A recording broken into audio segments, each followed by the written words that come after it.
So my biggest fear has come to fruition, ladies and gentlemen.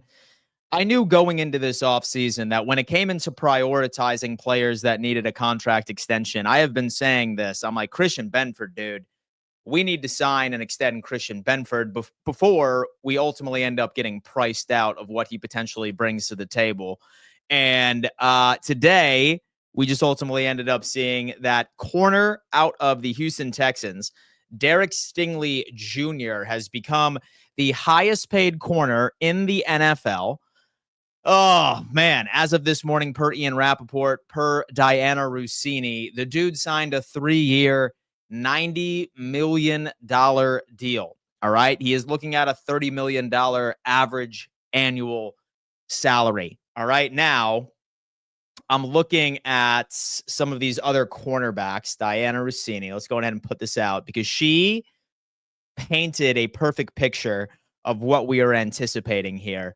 When it comes into the highest paid corners in the NFL, have Derek Stingley at $30 million.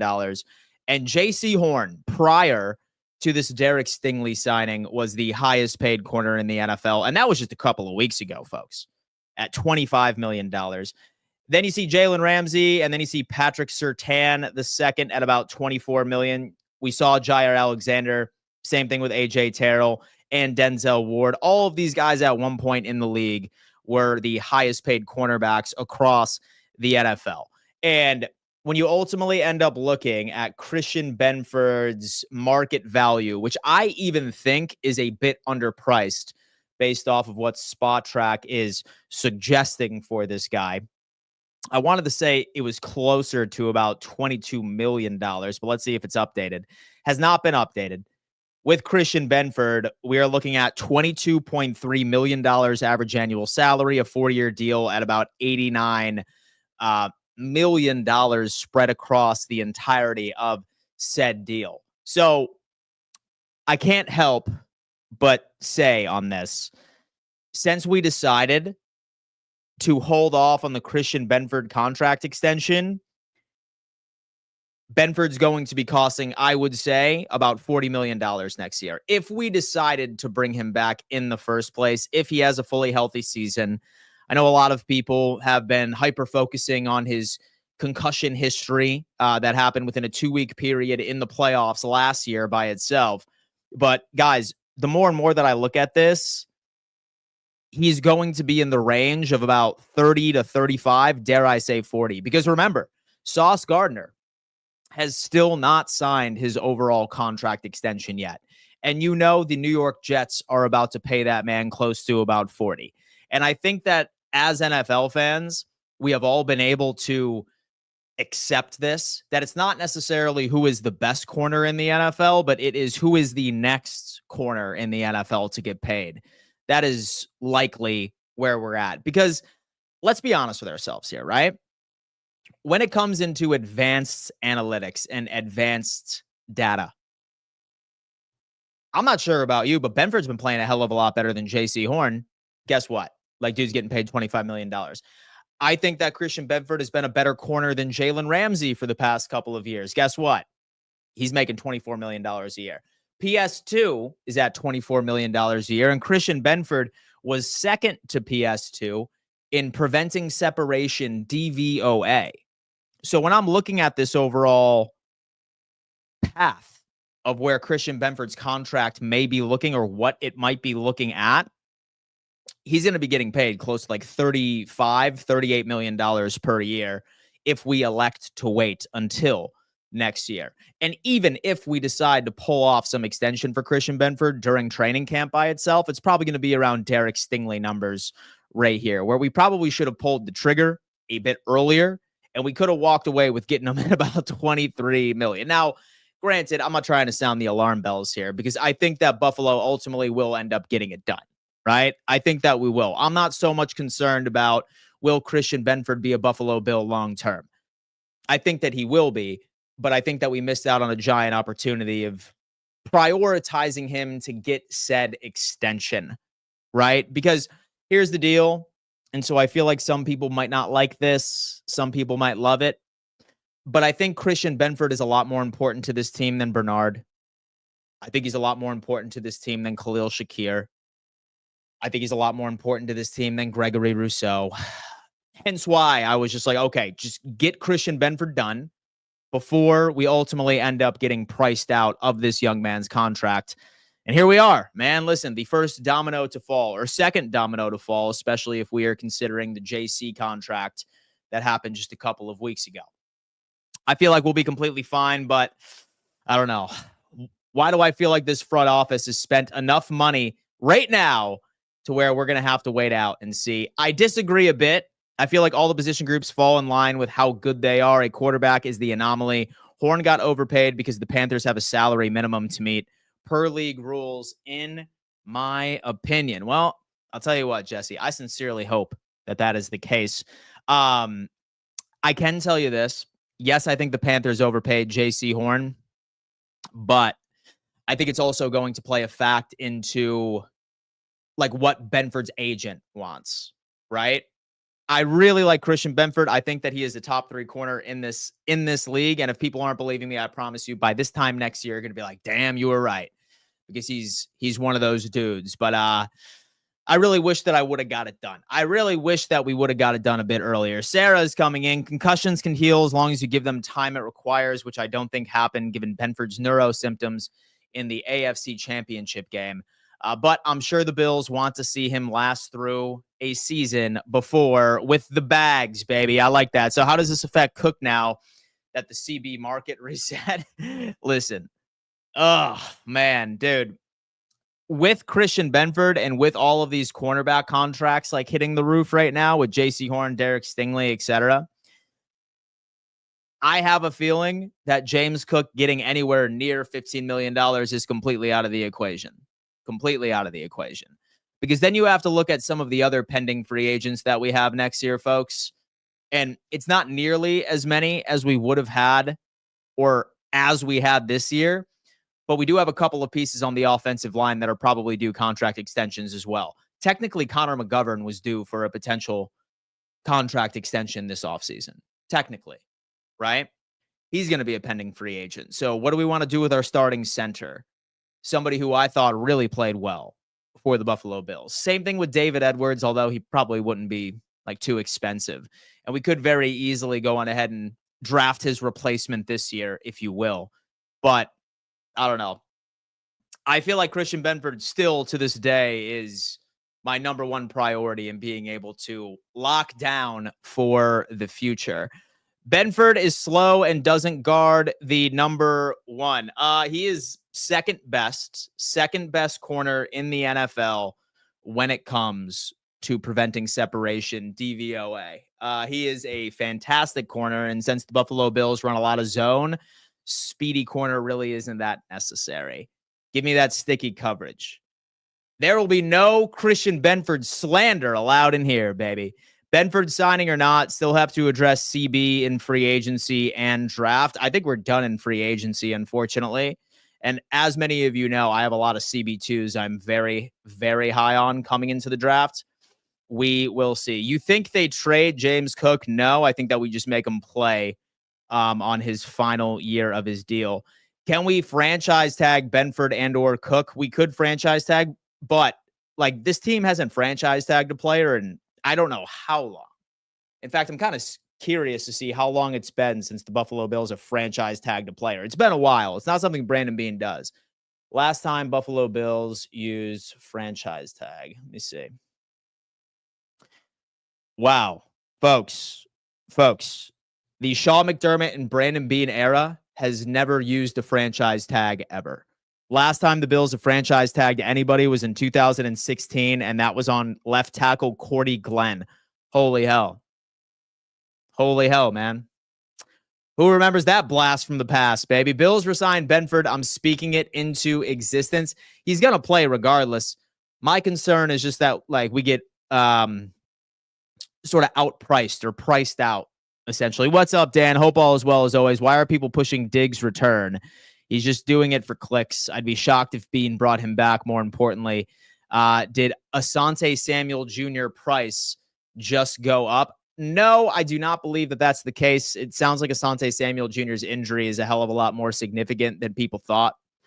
But we shall see. Senke Chandler, we never pay the good guys. Well, so we just paid the MVP of the league, Josh Allen, a significant contract. Stop being silly. Stop being silly. Man coverage for the win, Brandon Hollum. So we give Dawson Knox $15 million to be tight end number 2, but Cook not worth it. Make it make sense. We have Freak Show. Yo ho ho, Dan. Go Bills. What's up, man? Hope all is well. I can't remember the last time they tagged somebody. 2016, Cordy Glenn, meaning that Brandon Beane has never used the franchise tag in his career. Marius Bird. While you're looking things up, and so how many number 1 receivers Benford can guard? He has guarded several. Just pull up the tape, my friend. Pull up the tape, my friend. The tape has all the answers you want. Before that, I think I was Jarius Bird and was good, Dan. TTB, what's going on, my guy? Hope all is well, man. Hope everybody is doing fantastic. We got JJ coming in here. How much would a Benford or Cook franchise tag be? Well, currently, significantly. But like now, so there's really no point to implement a franchise tag because we missed out on the period anyway. So it's about a week before free agency, and it's like a 5-6 day period. So we've already missed all potential franchise tags. And plus, we have them all under contract for the next year. And the Bills traded Glenn to move up and get Josh Allen. Sup, Dan? Sup, bro? Hope all is well. Sarah, we paid Trey well before he started going downhill with injuries. Al, thoughts on Palmer? But here's the deal. I don't like comparing a Trey White significant knee injuries to somebody that just had a concussion, right? That's just two different animals. Two different animals. Folks, welcome to the show. Smash that like button if you didn't have an opportunity of doing so already. Subscribe to the channel and turn on bell notifications. I am live all the damn time. I appreciate everyone that tuned in to my pre-recorded video yesterday where we unpacked players that I would be okay with trading up with or trading up for in the upcoming NFL draft. Let's see. Thoughts on Palmer. He is a solid route runner that I think is really going to moneyball in Amari Cooper replacement. Can run the entire route tree. Let's see if this bet ended up working out. Your stream about trading up this time making more and more sense. We don't have room for 10 guys right now anyway. Let's trade up and get a damn corner. Love Dan Mitchell. Hit the bell icon, mother effers. Chris Haynes, thank you so much, bro. Thank you so much, brother. I appreciate that.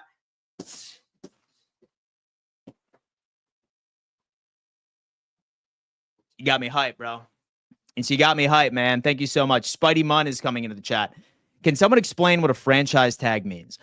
So a franchise tag, that period is already done. Say, for example, a player is a pending free agent. There is an exclusive tag and an unexclusive tag. Meaning that if you throw an unexclusive tag on a player or an exclusive tag, that means that you have them for one more year, but their salary is fully guaranteed. And it's the average of the top 5 salaries at that position across the league. So prior to T. Higgins getting his contract today, he would have been paid, I think, $23 million this year under the franchise tag, because that's how it works out. So there's exclusive franchise tags where no matter what, they are playing with the team, okay? And then they get that top 5 money. And it's a 1-year deal, fully guaranteed money, fully guaranteed salary. Then there's non-exclusive franchise tags where that player can still go out and attempt to find a team. But say, for example, another team offers them a contract, then the other team, they get an opportunity of being able to match that contract. If they match that contract, then he has to go back to that team that put the tag on him. So it's essentially a way for a team to hold on to a player that doesn't necessarily have the finances to give them a long-term deal at that sort of given moment. Cincinnati is really big with that. We got Millie's coming in. He said, I will hold you to this Benford thing, bro, and I will tag you. Just remember me. All right, Millie. Hey, listen, man, stop sleeping on Benford. I promise you will be a fan, Millie. I promise you will be a fan. Don't want Trey back. Love him, but he is washed. Has anybody been suggesting that Trey White comes back? Has anybody been suggesting that Trey White's coming back? Jason, no, not Trey. Sorry. but he's way too injury prone. Chris Haynes is saying, put a bell icon on Bob's face to symbolize hitting that bit. You know what? It's solid. FinsFan7, we are changing up my live chat. Say, for example, that you just come in here just like shouting 12-year-old nonsense over and over again, then you're going to get banned. I'm fine with you watching and talking ball, but just don't act like a 15-year-old and repeat the exact same thing that provides zero context and ultimately ends up like making all of us lose brain cells. I'm fine with opposing fan bases coming in here and talking their talk and talking their trash, but make it educated. Like, don't be spamming the same thing. Like, that's all you ever say in this chat. So, guys, I'm fine with FinsFan7 being in here, but next time that he just says some 12-year-old nonsense, just block him. Chris Haynes is coming in. Put a bell icon on Bob's face. Sushi Boy, look at that, man. Look at that. You think we draft Xavier Watts? So surprisingly enough, he's really not like a fit for me. I love Malachi Starks and Eminwari, bro. Like, Eminwari is the next Kyle Hamilton. Like, I would be fine walking away with Eminwari in the first round because I am that confident in the CB2s that are in the second and the third and the fourth round. And same thing with the defensive tackles well into the second. Say that we walk away with Eminwari, he would be like my favorite safety. Say Malachi Starks falls, which I doubt. Like, he would be fine. Watts is okay, but I'm massive Eminwari guy. He's a fucking stud. Thank you for explaining. No problem, my guy. No problem. I would give Trey a 1-year vet minimum. I mean, hell. Saw someone suggest Diggs comes back. I saw something like that too. It's all because he ended up putting his Buffalo Bills pictures back on his Instagram. I likely wouldn't read too much into that.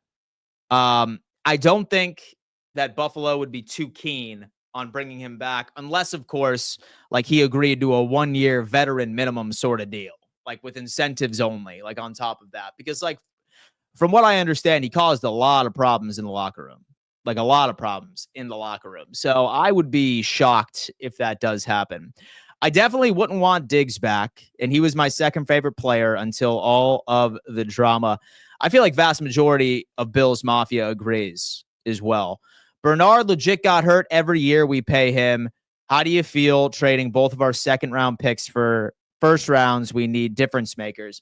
So you can still find difference makers in the mid rounds. In fact, like, you look at our entire roster, for the most part, all of the Buffalo Bills current roster right now that we would consider to be stars were drafted from the second round all the way until the seventh at some points, right? Like, name all the players that we were sweating and be like, oh my God, dude, like, we need to pay all these guys, dude. Like, we need to pay all these guys. Like, they are our stars. Like, why did we want to pay Shakir? Why did we want to pay James Cook? Why did we want to pay Christian Benford? Why did we want to pay Khalil Shakir? All those dudes were drafted from the second round all the way down to the sixth. So we have no problem at all finding difference makers in the mid rounds of the draft.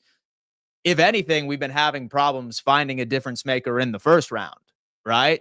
Say that you really want to get nitpicky. I'm confident this year that we should be okay. But we shall see. We have DeMarcus. Who would you least want the Patriots to end up drafting at 4? So I think the Patriots are going to be good this year. I feel like I'd be more scared of the Pats if, for example, they walked away like with a Will Campbell or like a solid offensive lineman to give further protection to their quarterback. I wouldn't be sweating if, for example, they brought in like a Travis Hunter, like, cool, like, whatever, like, he's solid DB, like solid secondary, whatever. I'd probably also be concerned if they walked away with Abdul Carter. So say, for example, so the Pats walked away with Abdul Carter, then yeah, like, this Pats team is 1,000% going to lock up a wild card round this year, if you were to ask me. Second place in the AFC East, that's almost a lock. But I don't even know. Like, say, for example, that they even missed on the first round. Sorry, guys, I'm getting hot. Say, for example, that they even, like, missed on, like, the first round. I feel like they'd be okay. You know, I had to rock this up real fast. Trey is better than Dane? Nah, dude. So Trey's been an absolute terrible. Hey, Dan, and do you think Asante Samuel Jr. will be a free agent to start the season? I mean, dude, so far he has had no interest. So from what I'm understanding about Asante Samuel Jr., it sounds like that this dude's injury history or his injury that he suffered last year is very significant. Very, very significant. It would be a good time for some Asante Samuel Jr. news right now. I think it was the Cardinals. Yeah, dude, like last time that we saw any news from Asante Samuel Jr. was when he visited the Arizona Cardinals a while back. Gilmore, 1-year deal. He's 33, 34 years old, man. Listen, say, for example, we wanted to roll with that, then I'd rather just bring in Rasul Douglas. And get this, guys, like you don't build a team off of free agency. Like you build the team off of who you draft, right? Like really just look at the Philadelphia Eagles, right? Like all of their difference makers last year, with the exception of Saquon Barkley. A lot of the defensive difference makers were guys that were drafted from the very beginning. Go Bills. I can guarantee you, he only put those old photos up because it was 5 years ago yesterday that we traded him. Sounds like something that he would do. Dan, smack Bob for a Bills Super Bowl.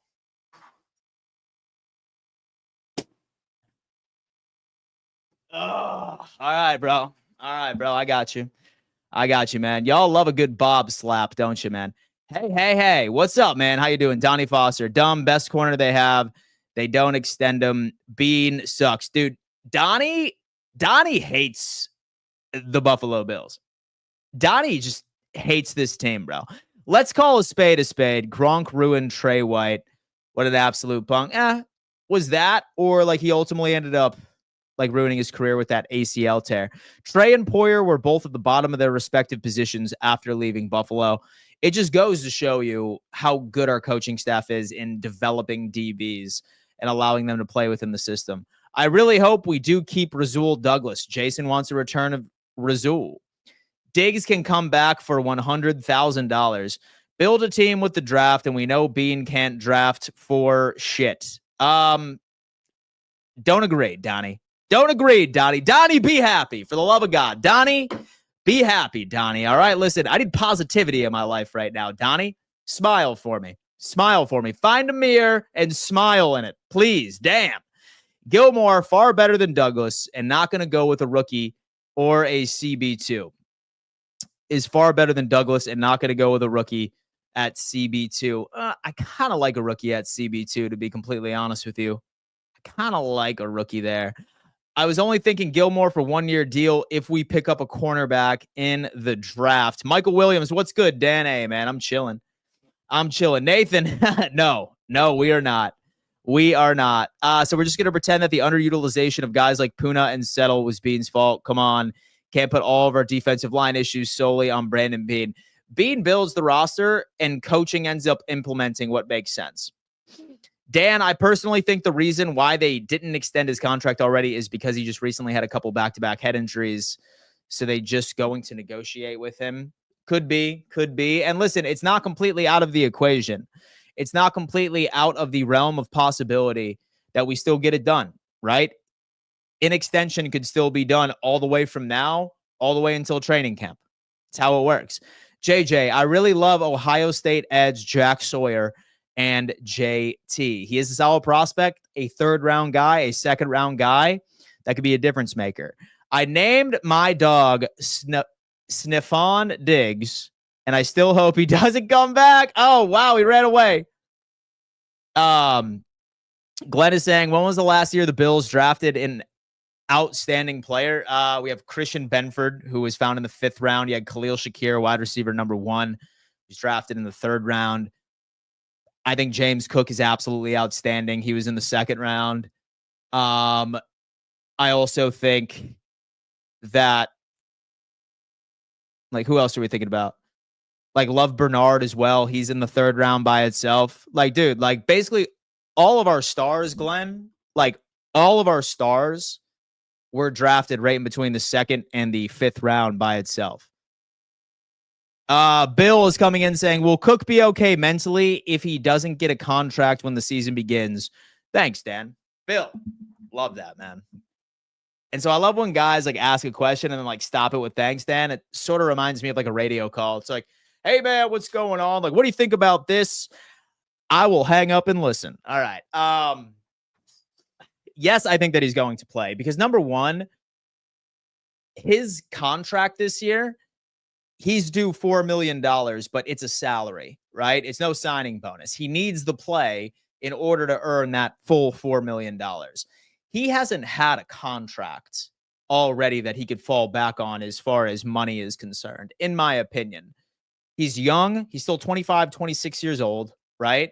So he could sit out for the season, sure, but then he's not going to collect any of the money of the games in which that he doesn't participate in. And then he's going to be a year removed from football, which is ultimately going to hurt his next opportunity for a contract the following offseason. So I think that James Cook, if we can't find a deal for him at all, I think maybe he might not participate in like mini camp, or maybe he might not participate in like training camp or something along those lines, but he'll play. 110% he'll play.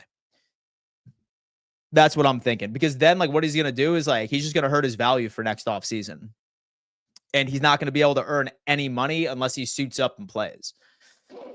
It's just how it works. Beane is a great GM. He has drafted pretty well. He has built an awesome offensive line. We have one of the best offensive lines in the NFL. Like bar none. I never thought Baltimore would sign Cooper Rush for $12 million. Cooper don't deserve that money. I mean, hey, dude, listen, man. I never shit on a mid QB getting his bag. You know what I mean? Never do it at all. When do you think Cook gets a deal? Like next offseason. I would be shocked to say that we pay him anything this year. Because like we just extended a lot of players. And I don't know. And so I think that Christian Benford's going to be next if anything is done at all. But no, I just don't see him getting any money this year. What role will Palmer take? Jay Ward with a great question. He's going to take the role that Amari Cooper should have last year. He's a great route runner. He's going to be on the perimeter. He creates crazy separation all across the field. He's basically going to take the role that Amari Cooper should have taken for the Buffalo Bills, as far as somebody that can consistently get open with his route running sort of responsibilities and that. So he will be a perimeter guy who I think is going to see a hell of a lot more snaps than he did in LA. Great year this past season, but this is really his make or break year. That's why he is trying to get the payday now. Of course. Absolutely. Let me see. Glenn is saying, okay, like last time Bills made an all-pro selection like Josh Allen, a bunch of 7 is great for team, but still not a 10. So as far as like what the Buffalo Bills have been able to accomplish by getting the furthest and the most consistent win percentage in the NFL, second only to the Kansas City Chiefs, I feel like we're doing okay. And so when was the last time the Miami Dolphins have had a crazy draft pick, a 10 in the draft? It's been significantly longer than Buffalo, if that's exactly where you're trying to take this argument. Did you see the Bengals paid wide receiver T. Higgins? He agreed to a term of 4 years, $115 million. Earlier this offseason, Higgins had a non-exclusive franchise tag, placed him for the second straight. I mean, dude, so I put out a TikTok earlier today, and so I think that Cincinnati's the dumbest organization on the face of the planet. Like the dumbest organization on the face of the planet, bro. I am convinced that a 15-year-old is running the front office of that team. Like you're telling me that so your offensive line is still god-awful, like one of the worst defenses in the NFL, and you think it's a good idea so to have your quarterback and 2 wide receivers take up about 60% of your cap space? Like this team is going to go 9-8 once again. Score 32 points, but quite literally, a college team would score 40 points on the Cincinnati Bengals defense, like next year. A college team will. Like they are god-awful on every single metric of defense that you could even put out there, guys. Like they are terrible. like really on the defensive side of the football. I don't care how explosive your offense is. Like you going into the season with a defense like that and hoping that some rookies can really take you over the top or improve you significantly is just silly and it's stupid. Second highest win percentage in all 4 major American sports since 2020. So the only way to be good drafted is to draft 10s. Yes, most definitely. That is according to Glenn. Oh, yeah. One of the Bills insiders said that Kincaid was secretly dealing with a serious injury all season, a PCL sprain/tear or something, and opted to play through rather than having surgery. That is factual.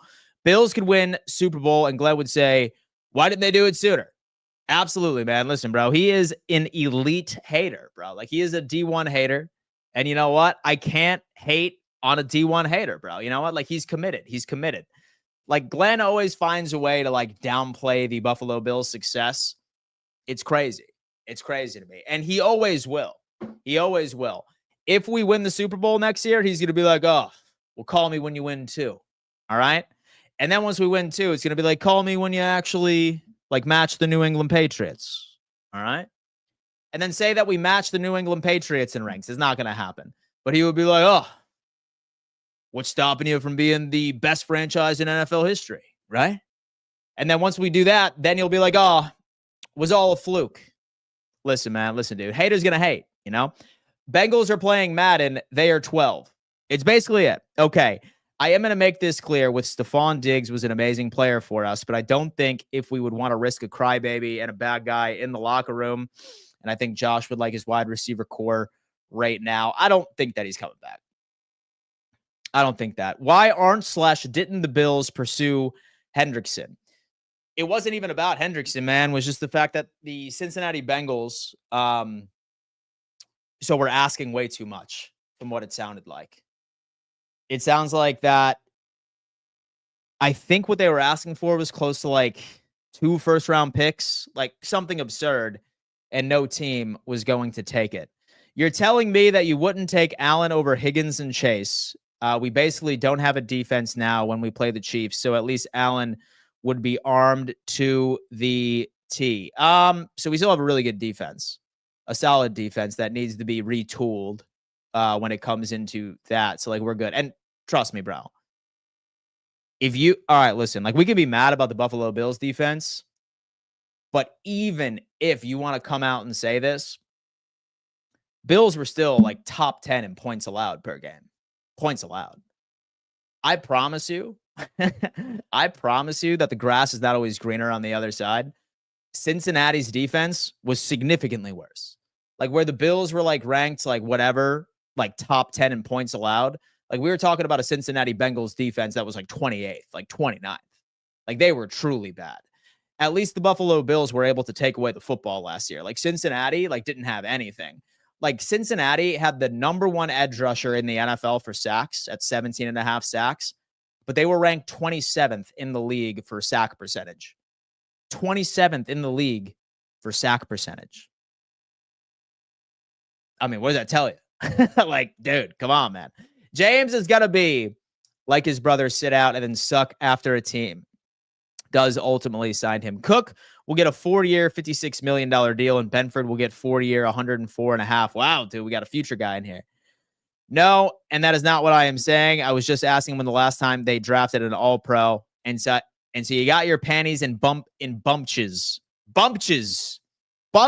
Gerald Ross, Broncos fan here. My team just picked up Hufanga and Dre Greenlaw and Trent Sherfield Jr. and Evan Engram in free agency. I think it's pretty safe to say. So I think it's pretty safe to say that the Denver Broncos have the best defense in the NFL. That's what I'm thinking. Is Davis coming back? No. No, I don't think so. Anyone else want to see get his S rocked? Wow. Look at that. All right, dude. Beanie Man 95. Only 69 likes. Smash that like button. It is super easy. Yeah, guys, listen, we have 250 of you rocking with me this morning, and I appreciate you for tuning in. I can only imagine a lot of you are watching the replay of this episode. So, say, for example, that you want to be part of my live chat community. It is very important to hit that bell notification sign so you know exactly when I do come live. And 69 like buttons, folks. We could very easily get that well over 150. Hit that thumbs up sign for me. It is extremely easy. I would have let Higgins walk and pay Hendrickson their best defensive player. I would agree with you there. Scott's coming in with a $10 donation. So, Dan, for what we got in free agency and the two guys that are going to be suspended, and do you think we'll go defense in the first 2 rounds and maybe secondary? Yeah. So I think that we are going to go heavy defense on the draft. I don't know what position group we're going to focus on as the board falls. I hope that it just goes into the best player available based off of our positions of need. So say that our first pick is a safety, then it better be an Emanwari, right? It better be a Malachi Starks. Say, for example, that our first pick is a CB2, then it better be us trading up for a Will Johnson, right? It better be for a Jade Barron, us trading up right on top of that. Say that we go defensive tackle, then it better be a Kenneth Grant. It better be a Derek Harmon, right? So it's not me focusing on a specific position, but it's me looking at all the positions that we need and us focusing on that exclusively and taking the best player based off of that mentality rather than saying, no matter what, I want to walk away with the defensive tackle. Because, folks, I got to tell you, say that it's time for us, so to draft, it's our first overall pick, right? And Kenneth Grant and Derek Harmon are off of the board, and we end up drafting a Tyleek Williams right in the first round, I am going to be livid. Absolutely livid. If all of the first round graded defensive tackles are off of the board right now, and there's a Nick Emanwari staring at us, or there is a Matthew Golden staring at us in the first, and we end up reaching for a defensive tackle that should have been taken in the second, I'm going to be pissed.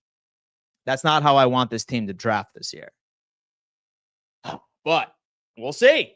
We'll see, man. We'll see what Beane ultimately ends up doing based off of best players available. JJ Douglas Buffalo has to release him first. Breaking news is that the Bengals sign a player under contract for another team. Hold on. Let me double check. Make sure that there are any other news tidbits. Dude turned into brittle. Brittle, man. All right.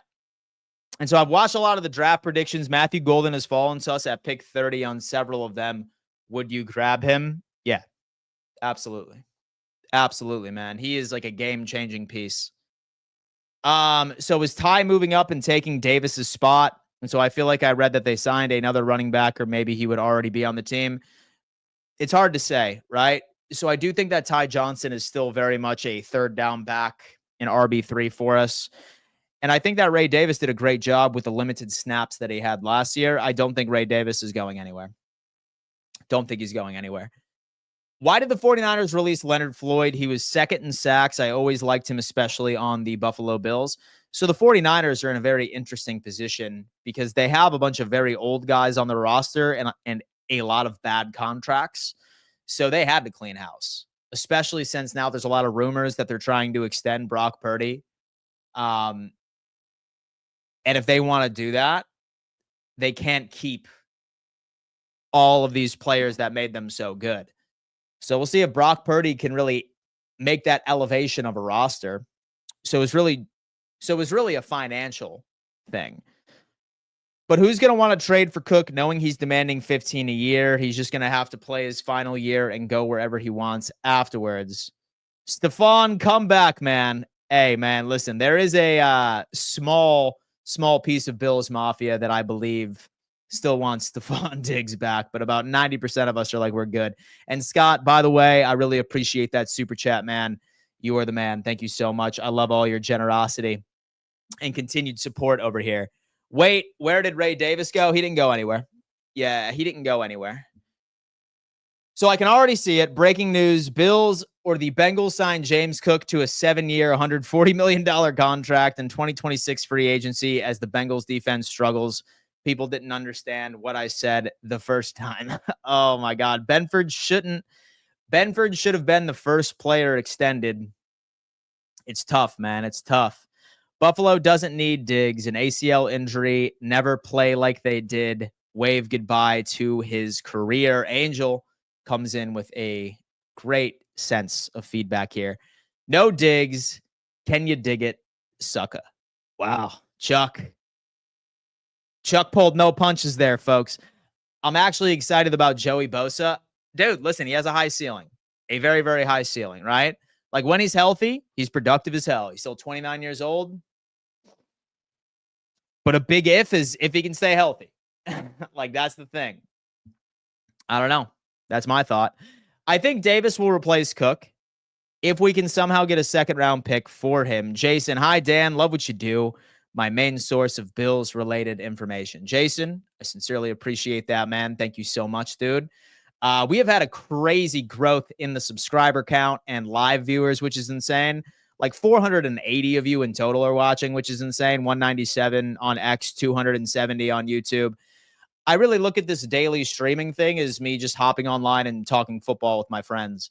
So if you're vibing with that, folks, do me a favor, hit that thumbs up sign. And also, when you subscribe, make sure you turn on those bell notifications so you're always notified when I'm live.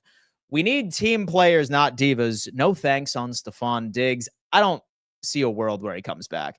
If Malachi Starks falls, who are you taking, him or Emanwari? I'm an Emanwari dude, bro. I'm a Nick Emanwari guy. God, I'm a Nick Emanwari guy, dude. I really am. Like, he's a Kyle Hamilton. Like, he is like the next Kyle Hamilton, man. He is absolutely insane. I think he's better than Malachi Starks. But listen, I would not be mad about Malachi Starks either. He's a dog. Brandon Beane is excellent at drafting. Pulled 17. Pulled Christian Benford, Terrell Bernard, Dalton Kincaid, Ray Davis, Khalil Shakir. Like, what? Jeff will not allow this. Will not allow that slander in the chat. We have Alexander. We need to move up in the draft and get a better player. I think we'll probably trade up slightly. It just depends on who. So I wouldn't say that we would never. In the press conference, Beane literally was upset about him leaving. We have Josh Allen. I am more of an Emanwari guy too. He's more explosive. And like you're talking about a dude that is a massive UGA Bulldogs fan. Like I'm a Georgia football guy. So the fact that I'm picking Emanwari is as unbiased as humanly possible. In the words of great Marv Levy, live in deep water, and Diggs can't tread water. We have Anthony coming in. Of course, we watching. It's the Bills, baby. Derek, I came late. So why do you think they didn't get the deal done with Christian Benford? So we just had priorities, bro, right? So we just had priorities. So really when it came into it, so we were still in a not so good financial position, like going into the year, and we just had to make some difficult decisions. So we had to extend Gregory Rousseau because his salary would have been $14 million, a $14 million cap hit. Had to do something about that. Had to extend Josh Allen because his guarantees ran out in 2026. And God forbid, well, not God forbid, I'm actually really hoping it, that he ended up having another MVP season next year, and then his contract would be closer to $80 million the following year, right? And then with Terrell Bernard, he was just the cheapest extension as far as an AAV and as far as cap implications. And then as far as Khalil Shakir, like he's wide receiver number 1, and that's Josh Allen's favorite target. So we had to secure him. So was really just very difficult decisions. And a lot of it had to do with us being able to salvage what was available in our cap this year. We could have done Benford. But the cap implications that allowed us to make all of these moves in free agency were largely driven from the Rousseau extension and Josh Allen extension. That's basically how we had all of that money. So to sign a Joey Bosa, so to sign a Josh Palmer, so to sign some of those other depth pieces that have come to this team. So I think that we prioritized extensions that would give us a better opportunity of being spenders in this free agency period. And maybe like we looked at the Benford like sort of situation and we were just like, he's pretty crazy expensive. Like he'd be like a $25 million a year kind of guy right now. Maybe we'll wait when we're in a better financial position in 2025 offseason. I think that's sort of what I'm trying to tell myself, at least. Dan, how do you feel about Frank Gore Jr. as running back behind James Cook? I still think he has potential and needs a chance to prove it. I mean, listen, dude, I am a sucker for a feel-good story. If Frank Gore Jr. can go out there and win his job in training camp and also in the preseason, then I am all about it. But don't damn sleep on our boys Ray Davis and also Ty Johnson, who is a stud. Dan, I'm here. Happy St. Patrick's Day. Happy St. Patrick's Day, the day of my people, ladies and gentlemen. The day of my people. As you can see, is my ghost-like complexion. I'm about as Irish as it gets. Okay, all jokes aside, and do you think the Bills could use Cook to trade up in the draft to either get a number 1 wide receiver or a starting CB? I'm not sure if he'd be a first-round pick, dude. And so to be honest with you, like maybe say that we package him with like a third as well. Maybe. But I just don't see him being on the trade block right now. We have Santiago's coming in. What's up, Deshaun? So do you think that Chenault is better than Cordington as a returner? So Chenault's one of the best returners in the NFL. So that was definitely a sleeper move. I have no faith at all that Chenault will be a contributor at all on the wide receiving side of things, right? And that sucks because I was very high on him when he was on the draft board a couple of years ago. But I feel like it would be very hard for Cordington to beat him out because he's one of the best. We are going to need linebacker depth. Our guys are undersized and always get injured. We have Patrick. Yeah, we'll probably address it later in the rounds. Oh, it's the 17th. It's my dad's birthday. He turned 62 and I passed my driver's exam. Happy day. Come home to tune into Dan Mitchell. Hell yeah, my friend. Drive safe, though. Drive safe and follow all the rules in traffic, my friend. All right? Follow all the rules, my guy. So Milano and Williams are historically effective, but I'm a little worried who will play next to Bernard next season. So we still have Dorian Williams on the roster. He actually did decent. So when he filled in for Matt Milano, right? And there is always next off season, man. There is always next off season. So when it comes into Sean McDermott's defense, so there's really only 2 position groups that I'm not necessarily worried about at any given moment. That is all of our DBs and linebackers. I am never worried at all. So about a corner / a linebacker, because Sean McDermott and this defense has shown that they can get the most out of anybody that they put at any of those positions. So I'm never particularly worried about that linebacker / corner room because he knows what he's doing at. Y'all need Cook. Y'all only good when running the football. Y'all got away from the AFC Championship game. Look what happened. Pay the man. He got y'all there. We have like one of the best offensive lines in all of football, and Ray Davis did just as good, and so did Ty Johnson. So if we pay him, we pay him. That's great. If not, we don't. So do you think Benford and Cook get their contracts first next season? So we have Connor McGovern as well, who would be a pending free agent. He's a starting center. So I can see him getting that too. Okay, if that's the case, and do you believe the Bills will keep both Chenault and Cordington? No, I think that it's going to be one of the 2. So I think Cordington might actually end up losing his job in training camp, but it all depends. So we only play 2 linebackers on the field. We do. That's all we do. Freak show. Is Milano a trade piece? Nah, I think we have one more year with him. It's so weird that y'all keep talking about Cook being traded. Like, can y'all literally stop? And Bills Mafia will be the first upset when it's a no-run game. Also, Benford will get handled. He will. Walter S. It's a damn shame Cook isn't a pass rusher because Beane loves paying them to situational and plays them less than 50% of the snaps. I would like to try Dorian Williams on the edge as a rotation piece. He's pretty undersized for an edge rusher. He's a big linebacker, but he'd be undersized for an edge rusher.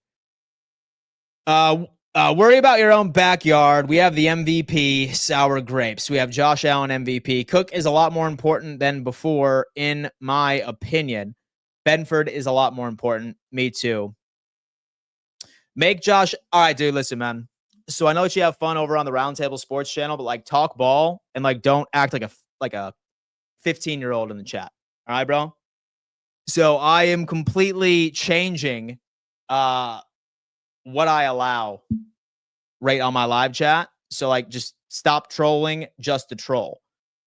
I'm fine with some of the stuff that like you ended up putting in, but like stuff like this, like that right there, like I don't need that, I don't need that 13-year-old like energy.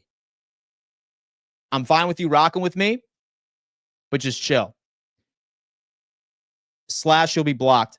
I would like to see Reggie Gilliam-Seymour playing time in the fullback position. He is a beast, and I want to see him block like Sam. Gosh. So I like to see Reggie Gilliam-Seymour playing time at fullback.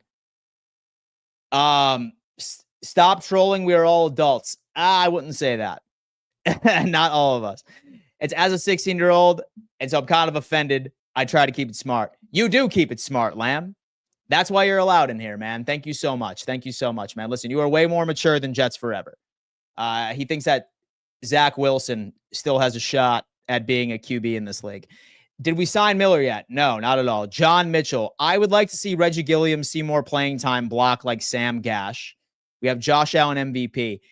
If we don't get Kenneth Grant or Matthew Golden, I would be disappointed. Don't sleep on Emanwari either. So Emanwari would be better. Sarah is saying it's not true, and you don't know what you're talking about. Our improved offensive line is just as responsible for our good run game as Cook right now. Oh, my God. Someone find the exit for Jets Forever. And so apparently he's like his team lost. Oh, wow. That's pretty tough. I saw Von Miller maybe going to the Baltimore Ravens. I could see them doing that. Misspelled that one, Dan. Hey, man, no issue at all. All right, guys, listen, we have 478 of you in here. 248 of you are on YouTube. We have 221 of you are currently on X. All right, smash that like button for me. Easiest way to show love.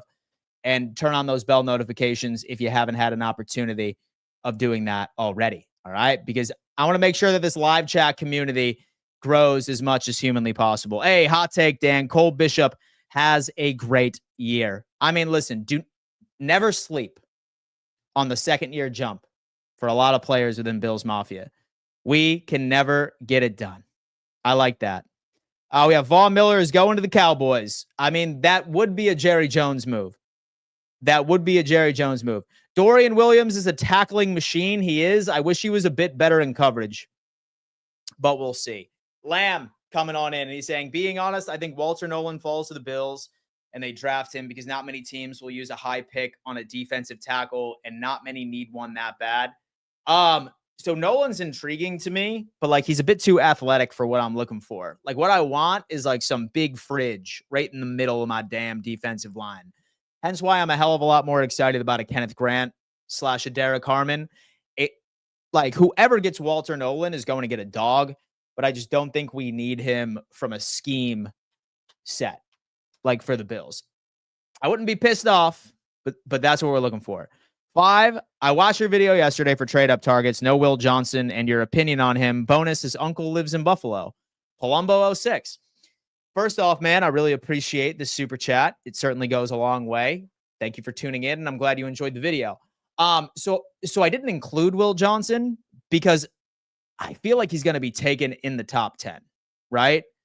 I've seen a couple of draft boards suggest he might fall to like 15, 16, something along those lines. But I still think that he's going to be the first corner taken off of the board. And I don't think Brandon Beane is going to trade up where we could potentially grab him. If, for example, that this dude does fall to where I think this Buffalo Bills team could certainly do it, 110%. Hold up, guys.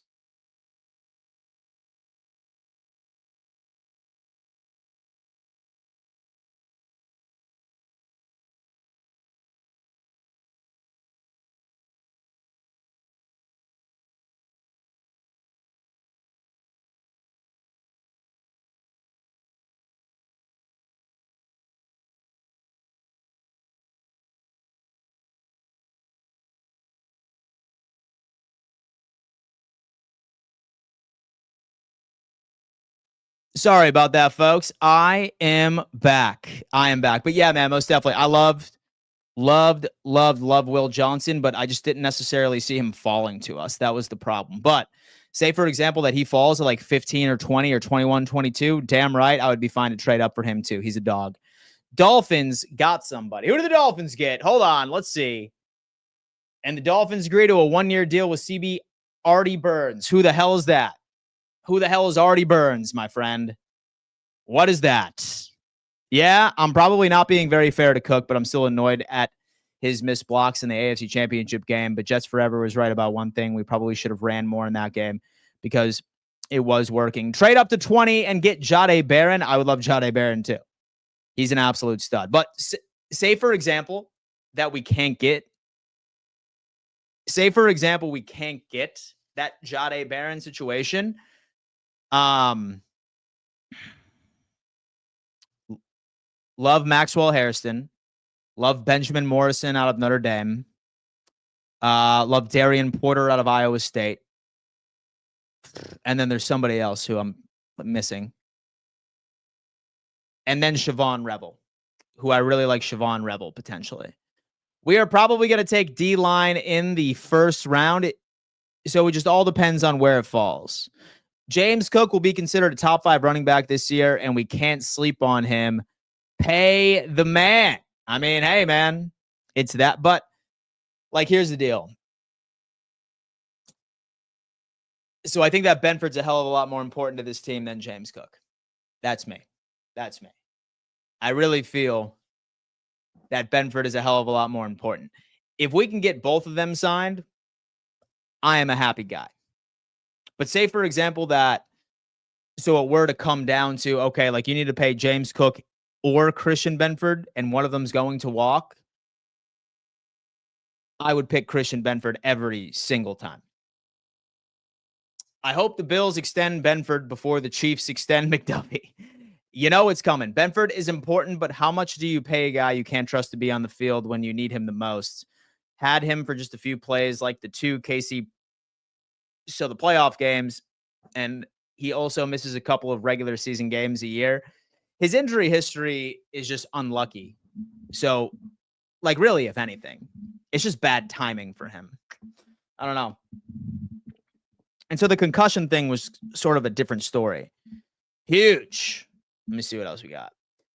So I think Keon Coleman will have 60 receptions, 800 yards, 7 touchdowns this year. Wouldn't that be ideal? Luke is coming on in saying, and do you think the Bills would have made the Super Bowl if Benford didn't get hurt?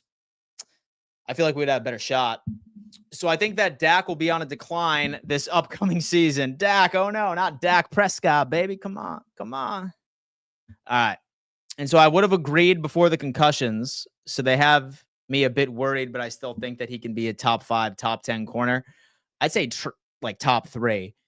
So do you believe that the Bills didn't extend Benford because of his health?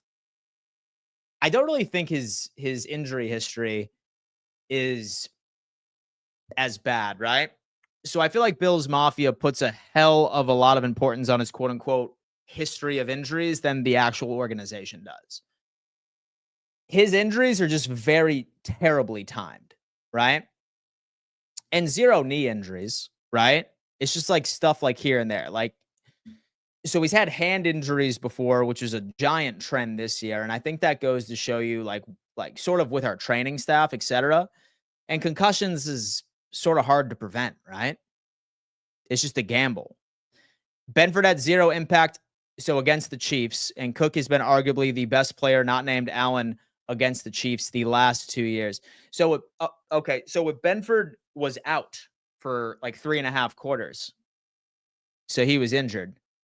So I suppose you're right, but like he was hurt and he didn't play. And half of the reason why I think that Kansas City ultimately ended up winning was because Benford was out. Say that Benford was out there, I highly doubt that they would have ran that exact same offensive plan. I 100% think playoff availability is one of the main factors in the delay. Dave Rock, 69. Did the Dallas fans stagger in the wrong room?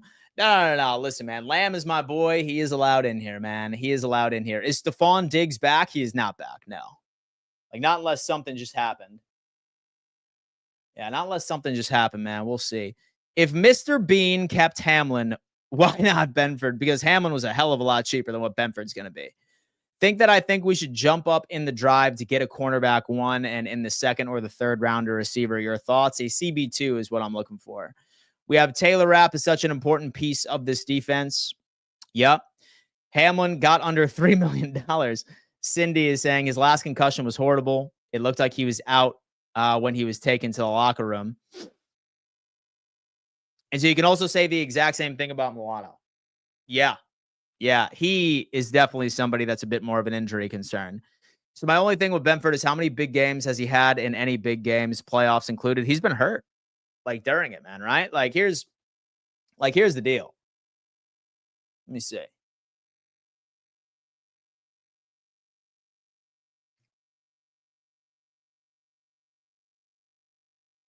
So I'm not buying this whole thing, like where people are just like, oh my God, he's never been able to play, right? So his rookie season, he wasn't even a starter until halfway through the season. And he ultimately ended up having a hand injury that was fine. He played virtually the entire season in 2023. He played virtually the entire season in 2024.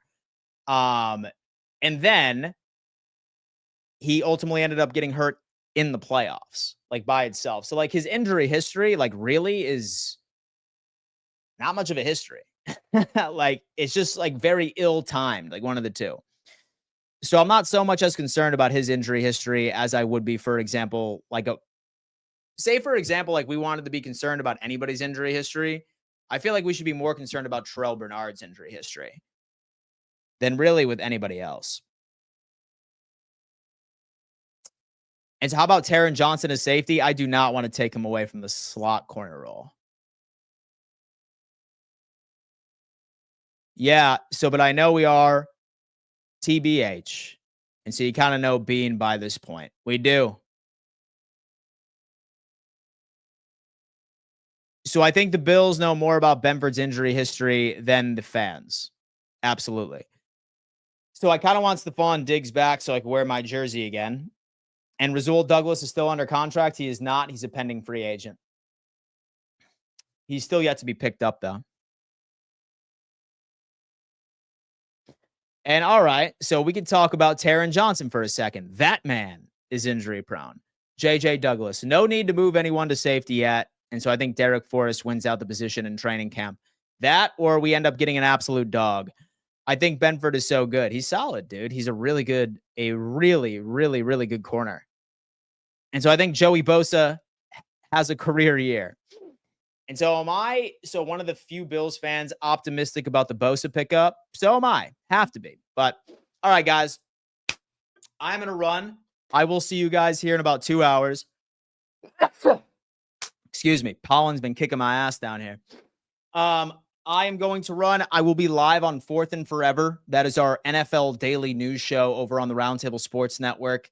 Love each and every single one of you. Subscribe to the channel. Turn on bell notifications if you haven't had an opportunity of doing so already.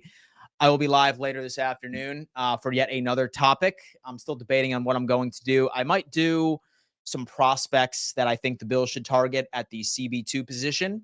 Of course, pending if there is no other like free agency news that comes about. Thank you so much for tuning in. Love all of you. And we'll see you next time. Peace.